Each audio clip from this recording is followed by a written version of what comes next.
Pabor po ba kayo sa imahe ni Jesus, ni Jesu Kristo na gawa ng tao? O, tingnan natin para hindi ka ang imahin na gawa ng tao, masama yan. Yes.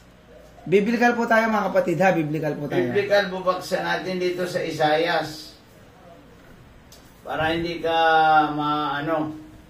Isaias chapter 45.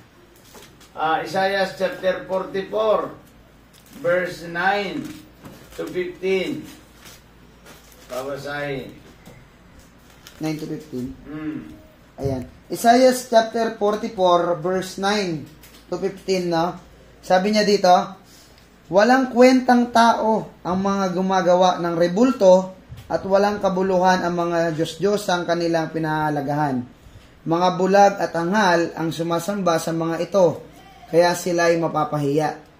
Walang idudulot na mabuti ang paggawa ng mga rebulto para sambahin. Tandaan ninyo, ang sumasamba sa mga ito ay mapapahiya lamang, ang mga gumagawa nito ay tao lamang. Kaya't magsama-sama man sila at ako'y harapin, sila'y matatakot at mapapahiya rin. Okay. O yan, maliwanag. Walang kwentang tao ang gumagawa ng rebulto. At walang kwentang tao ang sumasamba rito. Maliwanag. Wala naman Christian. Kaya huwag kang sasamba sa rebulto Christian.